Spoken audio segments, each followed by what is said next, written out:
అధికారం ఎవరికి శాశ్వతం కాదు.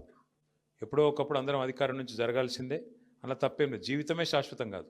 ఈ అధికారం అనేది అందులో కొంత భాగం మాత్రమే. కాబట్టి మనం శాశ్వతమని ఎన్నడూ అనుకోలేదు. ఎన్నడూ 10 ఏళ్ళు పనిచేసినా కేసీఆర్ గారు ముఖ్యమంత్రిగా ప్రజలకు మంచి చేసే పని చేసిండు తప్ప చెడు చేసే పని మాత్రం కేసీఆర్ గారు చేయలేదు. ఇవాళ అందుకే ప్రజలు రాష్ట్ర వ్యాప్తంగా ఎక్కడైనా సరే, పల్లె అయినా పట్టణమైనా కేసీఆర్ గారిని గుర్తు చేసుకుంటూ ఉన్నారు. అయ్యో తప్పు జరిగిపోయింది, మోసపోయినాము, కాంగ్రెస్ చెప్పిన మోసపు మాటలు నమ్మినాము. ఇప్పుడు తమ్ముడు చదువుతూ ఉంటే నేను మనసులో నవ్వుకుంటా ఉన్నా. ఎందుకంటే వివేక్ గారు ఇప్పుడు మంత్రిగా ఉన్నారు. వారు చెప్పినారు చెన్నూరులో ఇక్కడ పరిశ్రమ పెట్టి 40-45 వేల మందికి ఉద్యోగాలు ఇస్తా అని చెప్పినాడు. ఇవాళ నేను చెప్తున్నా, రాసి పెట్టుకోండి. ఇంకో 3 ఏళ్ళు ఉంది కదా వివేక్ గారికి, 45,000 కాదు 400 ఉద్యోగాలు కూడా ఇవ్వడు. రాసి పెట్టుకోండి మీరు. మోసం ఎట్లుంటుందంటే ఒక అట్లుంటుంది. మోసం ఎట్లుంటుందంటే మనోళ్ళు నమ్మినరు. కేసీఆర్ ₹1,00,000 ఇస్తుండు కదా, నేను తులం బంగారం ఇస్తా అన్నాడు. దాని మీదకెళ్ళి మనోళ్ళు ఏమనుకున్నారు, నిజంగానే ఇస్తాడేమో అనుకున్నాడు. మేము చెప్పినాం, నేను కూడా చెన్నూరుకు వచ్చిన ప్రచారానికి, అమ్మ వీళ్ళు మెడల పుసలతాడెత్తుకపోయే బ్యాచ్, వీళ్ళు బంగారం ఇయ్యరని చెప్పిన. అప్పుడు ఎందుకో ఆ మాయలో పడ్డరు. స్కూటీలు ఇస్తారట, తులం బంగారం ఇస్తారట, ముసలోళ్ళకి 2 ఇంట్లు ఉంటే 2కి పెన్షన్ ఇస్తారట, అది కూడా 4,000 ఇస్తారట, రైతులకు 15,000 ఇస్తారట, అవి కూడా 100 రోజులనే ఇస్తారట అని చెప్పి ఈస్ట్మన్ కలర్లో ఏదైతే సినిమా చూపెట్టినరో 100 రోజుల్లోనే 6 గ్యారంటీలు. అన్నిటికన్నా నవ్వొచ్చేది ఏంటంటే ఆయన ఉన్నాడు పెద్ద మనిషి, డిప్యూటీ సీఎం బట్టి విక్రమార్క గారు. ఆయన ఎంత అందంగా చెప్పిండంటే, ఎంత సిన్సియర్గా చెప్పిండంటే మీరు చూడాలి ఆ వీడియో. ఇట్లా పట్టుకొని కార్డు పట్టుకొని, ఈ కార్డు చూడండి, జాగ్రత్తగా పెట్టుకోండి, ఒక 100 రోజులు జాగ్రత్తగా పెట్టుకుంటే దాని తర్వాత మీకు బ్రహ్మాండంగా ఈ స్కీమ్లో ఈ చాలా ముఖ్యమైన కార్డు ఇది, ఈ ముఖ్యమైన కార్డును మీరు జాగ్రత్తగా పెట్టుకోండి, 100 రోజులు అన్నీ చాలా అవుతాయి అని చెప్పి ఇంత బాగా చెప్పిండంటే నిజంగా యాక్టింగ్ చూస్తే కమల్ హాసన్ కూడా అడ్డం పడాలి.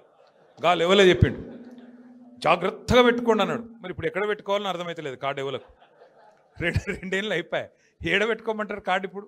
6 గ్యారంటీలు, ఓ బాండ్లు, అఫిడవిట్లు, అన్ని కథలు చెప్పి, అడ్డగోలు మాటలు చెప్పి, పచ్చి అబద్ధాలు చెప్పి ఇలా గద్దెనెక్కిండ్రు.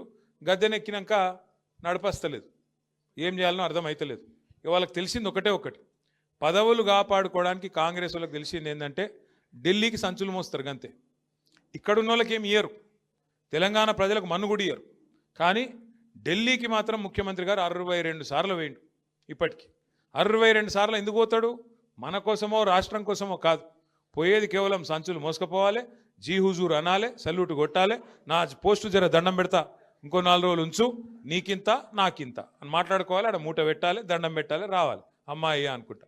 ఇది ముందే చెప్పినాం. ఇది కూడా మనం ఢిల్లీ పార్టీలకు మన జుట్టిస్తే తెలంగాణ ఆగమవుతుంది, మన జుట్టు అలా చేతులు పెడితే తెలంగాణ ఆగమవుతుంది. కాంగ్రెస్ వాడైనా బీజేపీ అయినా, ఒకటి సంచులు మోసేటోడు, ఇంకోటి చెప్పులు మోసేటోడు, పెద్ద తేడా ఏం లేదు. ఒకళ్ళేమో సంచులు మోసే పార్టీ, ఇంకోటేమో చెప్పులు మోసే పార్టీ. అమిత్ షా రాగానే చెప్పులు ఎక్కడ ఇప్పుతారా అని తిరుగుతున్నాడు ఒక ఆయన వెనక. ఎవరో మీకు ఎరికన్నా నేను చెప్పా, ఎరికే కదా, ఎరిక కాకపోతే మరి సుమన్కి చెప్పి వీడియో పంపిస్తాం, మీకు చూసుకోరు. ఒకటేమో సంచులు మోసే పార్టీ, ఇంకొకటేమో చెప్పులు మోసే పార్టీ. ఇంకా ఎంత అందంగా చెప్తారంటే కాంగ్రెస్ వాళ్ళు ఎలక్షన్ల ముంగట, గ్యారంటీల గురించి చెప్తుంటే, స్కీముల గురించి చెప్తుంటే మనోళ్ళు అసలు ఎక్కడోళ్ళు అక్కడ మైమరిచిపోయినరు. బాబా ఎంత అందంగా చెప్తున్నారు. ఇన్ని వస్తాయా, విద్యా భరోసా కార్డు ఇస్తాం, మీ పిల్లగానికి ఇక ఫీజు రీయింబర్స్మెంట్ బాధనే లేదు, ఒక్కొక్కరికి 5 లక్షల కార్డు మీ చేతుల్లోనే ఉంటుంది, ఫీజు గురించి డోకలేదన్నారు. ఇలా ఫీజు రీయింబర్స్మెంటే 12,500 కోట్లు బాకీ పడ్డారు, కాలేజీలు మూతపడే పరిస్థితి వచ్చింది. ఈరోజు కథ అది, వాస్తవం ఇది. నా విజ్ఞప్తి దయచేసి మీ అందరితోని, సరే ఇంకా నాకు తెలుసు 3 ఏళ్ళు ఇంకా ప్రభుత్వం ఉన్నది, అలా ఆఖరి సంవత్సరం ఎలక్షన్ అనుకోండి, ఉన్నది 2 ఏళ్ళే. మరి ఇలా రాజిరెడ్డి గారు వారితో పాటు మీరందరూ కూడా నిర్ణయం తీసుకున్నారు, ఇక ఈ కాంగ్రెస్ పార్టీతో అయ్యేది లేదు, పోయేది లేదు, ఊదు గాలది పీరి లేవది, వీళ్ళని నమ్ముకుంటే కుక్కతోక పట్టుకొని గోదావరి ఇదినట్టే, సప్పుడేక మళ్ళీ కేసీఆర్తో పోదామని చెప్పి మీరందరూ వచ్చినారు. మీ అందరికీ స్వాగతం, సుస్వాగతం. అది ఒక్క ముఖ్యమైన మాట, మీరు కోల్ బెల్ట్ నుంచి వచ్చిండ్రు, కోల్ బెల్ట్ నుంచి వచ్చిన మీకు ఈ విషయం ముఖ్యంగా చెప్పాలి. కాంగ్రెస్ వాళ్ళు ఎలక్షన్ల ముందేమో స్కీములు అన్నారు, ఇలా చేస్తున్నది మాత్రం మొత్తం స్కాములే. ఆ స్కామ్లో నిన్న పెద్ద స్కామ్ బయటపడ్డది, మీరు చూసే ఉంటారు. సింగరేణిలో ఇదివరకెన్నడూ లేనంత పెద్ద ఎత్తున దోపిడీ జరుగుతూ ఉన్నది. కేసీఆర్ గారు ఉన్నప్పుడు సింగరేణిని లాభాల బాట పట్టించి, నష్టాల నుంచి గట్టెక్కించి, కార్మికులను కడుపులో పెట్టుకొని, కార్మికులకు 10 హామీలు ఇస్తే 9 హామీలు నిలబెట్టుకున్నాం. 90% మనం వారికి పూర్తి చేసి కార్మికుల కడుపు నింపే ప్రయత్నం మనం చేసినాం. కానీ వీళ్ళు ఏం చేస్తున్నారండి, సింగరేణిలో కొత్త నిబంధనలు. గతంలో మన ప్రభుత్వం ఉన్నప్పుడు 9.5 ఏళ్ళు సింగరేణిలో ఏదైనా టెండర్ వస్తే ఎవరన్నా రావచ్చు, ఎక్కడి నుంచి దేశంలో ఎక్కడి నుంచైనా రావచ్చు, టెండర్ వేసుకోవచ్చు. ఆడ కోట్ చేసిన అమౌంట్ ఏదైతే ఉంటుందో దానికంటే తక్కువకే పోయింది. 100 రూపాయలంటే 80 రూపాయలకే నేను చేస్తా అని చెప్పి పోటీలు పడ్డారు. వచ్చిన వాళ్ళు పోటీలు పడి మైనస్ టెండర్లు వేసి ఆ రోజు పనిచేసిండ్రు. కానీ కాంగ్రెస్ రాగానే ఒక కొత్త నిబంధన పెట్టిండ్రు. ఏమని? సైట్ విజిట్ సర్టిఫికేట్ అట. అంటే ఏమిటిది? ఇప్పుడు నువ్వు ఉదాహరణకు నువ్వు చెన్నూరులో ఉన్నావు, ఇక్కడెక్కడో మహబూబ్ నగర్లో ఒక పని పడ్డది. నిజానికైతే ఏంది, 1,00,000 రూపాయలు దాటితే ఏ టెండర్ అయినా కూడా ఈ టెండర్, ఎలక్ట్రానిక్ టెండర్, అంటే ఎక్కడ కూర్చున్న వాళ్ళైనా ఎక్కడైనా టెండర్ వేసుకోవచ్చు. వాస్తవానికి చిన్న కాంట్రాక్టర్ అయినా పెద్ద కాంట్రాక్టర్ అయినా ఎక్కడున్నాడైనా కంప్యూటర్లో కోడే కొట్టుడే, గీడ పని ఉన్నదంటే ఈ రేటుకు నేను చేస్తాను కొట్టుడే.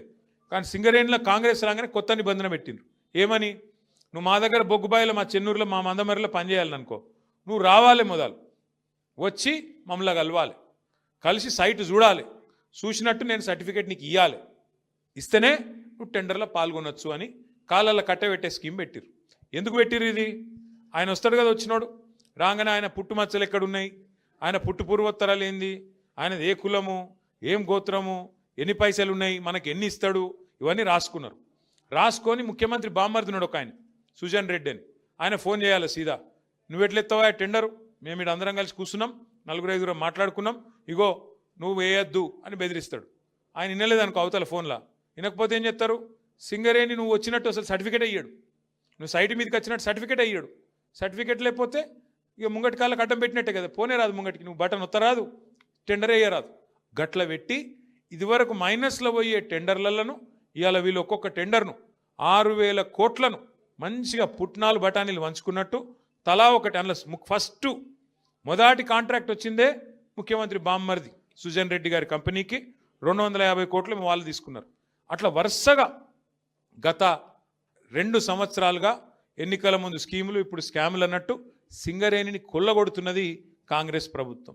ఇదంతా బయటకు ఎట్లా వచ్చిందంటే మనం బయట పెట్టలే, మీడియా బయట పెట్టలే, వాళ్ళే వాటాల కోసం అనుకొని ఆయన దొంగలు నిన్న బయటపడ్డారు. ఎట్లా బయటపడ్డారు?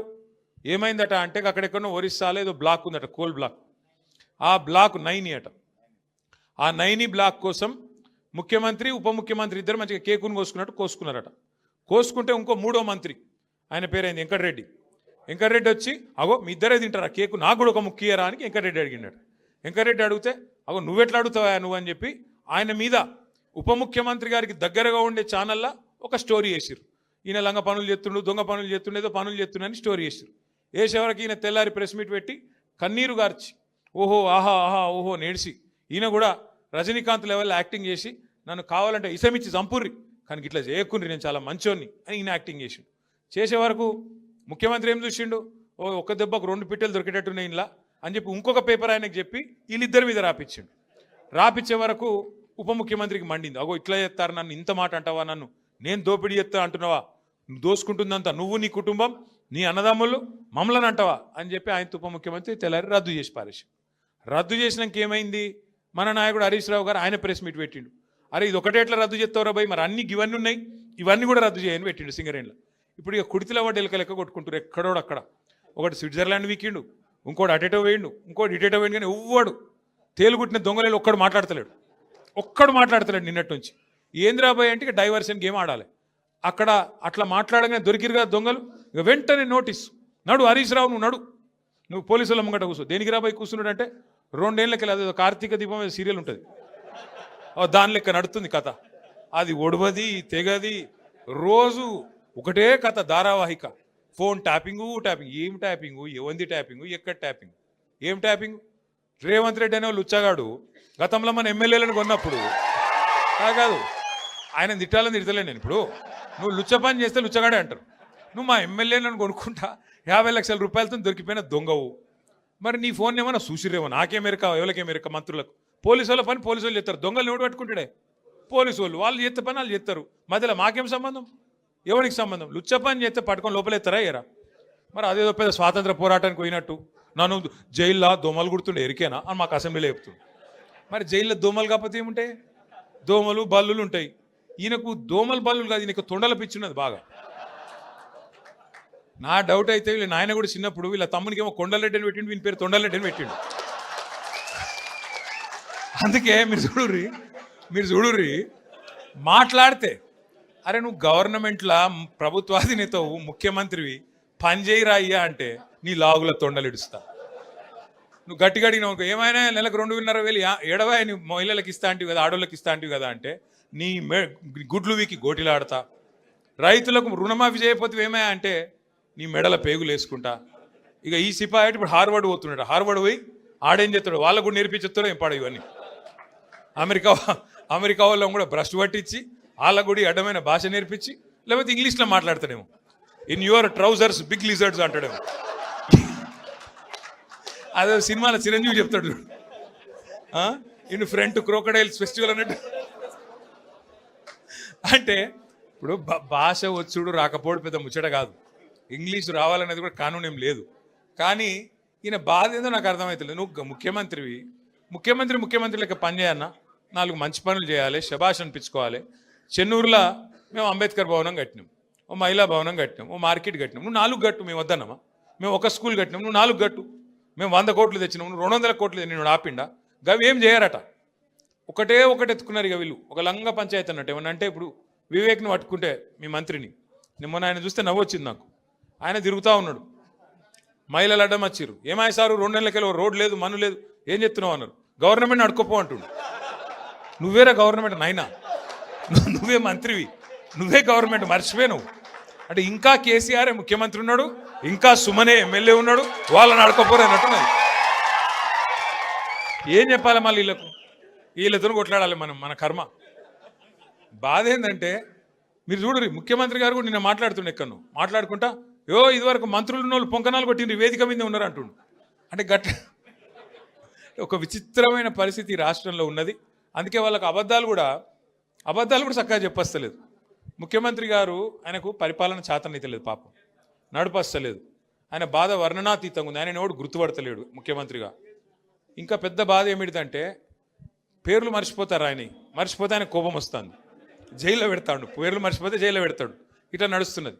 అందుకే ఇప్పుడు ఏంది కొత్తగా ఒకటే పల్లవిగా అందరు కాంగ్రెస్లో ఒకటే పల్లవి ఎత్తుకున్నారు. ఏమిటిది? కేసీఆర్ అప్లపాలు చేసిపోయిండు, అందుకే మేము ఇవ్వలేకపోతున్నాం. కేసీఆర్ అప్లపాలు చేసి అదన్నా చక్కగా చెప్పాను నా అబద్ధం.